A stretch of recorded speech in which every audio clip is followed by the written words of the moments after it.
মানিকগঞ্জে গ্রামীণ মাটির রাস্তায় কাদা জমে থাকার কারণে চলাচল অনুপযোগী হয়ে পড়ায় জনজীবনে দুর্ভোগ সৃষ্টি হয়েছে। সদর উপজেলা হলেও লাগেনি আধুনিকতার ছোঁয়া। এতে করে জনসাধারণের স্বাভাবিক জীবনযাত্রা ব্যাহত হচ্ছে। মানিকগঞ্জ থেকে সহকর্মী মোহাম্মদ আশরাফুল ইসলামের পাঠানো তথ্যচিত্রে বিস্তারিত।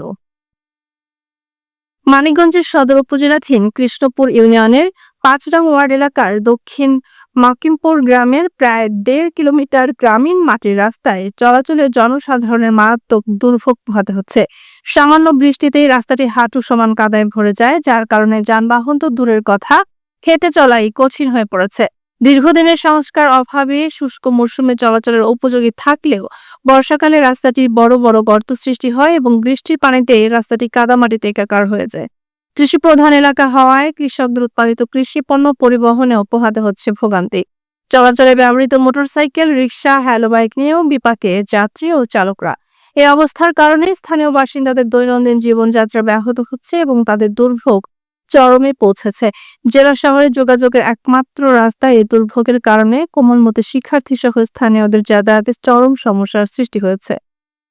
শুনলাম এই যে কিছুদিন আগে শুনলাম এই যে এখান থেকে বলে ইটের সোলিং হইব, পরপর ওই বাড়ি পর্যন্ত হইব, কোনো সময় তো ইটের সোলিং নেই। এইভাবে ভাই বুঝছেন ভাই, কিভাবে যে আমরা যাই এই রাস্তা দিয়ে, এটা মানে বলার মতো না, মানে কানতে কানতে যাই অফিসে আমরা। এই যে রাত 8টার সময় ডিউটি, 6টার সময় এর লাগে বাড়ি থেকে।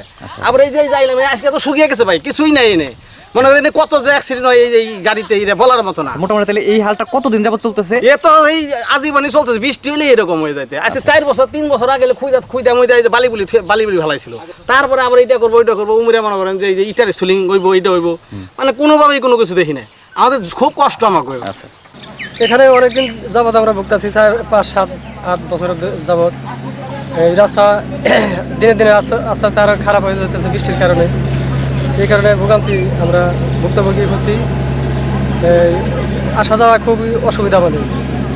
এই জায়গায় মকিমপুর, এটা মকিমপুরের রাস্তা, মকিমপুরের শেষ প্রান্তে থেকে এই পাকা মাথা পর্যন্ত আমাদের এই ভোগান্তি। আমরা বুক বানছি, এখন কী করুম আমরা মেম্বার হারে না, কী করুম? কষ্ট হইলো আমাকে আটন নাগেন, দুঃখ হইলো আটন নাগেন, কী করুম?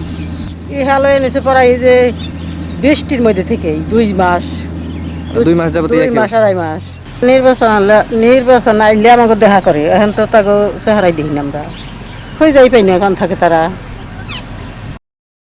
বাইরান্ধনা এই এতটার মধ্যে কোনো খুব অসুবিধা, গাড়ি ঘোড়া যে এখন আমরা মানুষই যে রয়ে যাইছে, এই অবস্থা কেমনে চলে।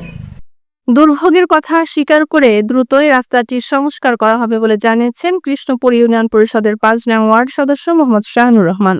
মানিকগঞ্জের বিভিন্ন জায়গায় অনেক উন্নয়ন হয়েছে, কিন্তু আমার এই দক্ষিণ মকিমপুর সবচেয়ে অবহেলিত। দীর্ঘ 50 বছরে এই দক্ষিণ মকিমপুরে উন্নয়নের ছোঁয়া নেই বললেই চলে। দীর্ঘদিন অবহেলিত থাকার কারণে কর্দমাক্ত এই পাত্রাইল, দক্ষিণ মকিমপুর, গুজুরি, বারাহিচর, বারাহিডিয়ারা, সিঙ্গারের মানুষও এই রাস্তায় চলাচল করে। শহরের যাতায়াতের একমাত্র রাস্তা। এখানে স্কুল, কলেজ, শিক্ষার্থী সহ এবং কোর্ট কাছারিতে যারা সরকারি চাকরি বা কোর্ট কাছারিতে যান, এই রাস্তায় ব্যবহার করে থাকেন। অতএব এই রাস্তাটা অতি জনগুরুত্বপূর্ণ।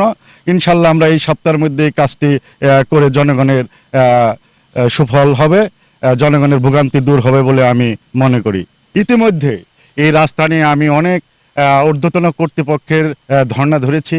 বিশেষ করে আমার চেয়ারম্যান উপজেলায় আমি ধর্ণা ধরেছি। আমি 4 লক্ষ টাকার বরাদ্দ এখানে পেয়েছি।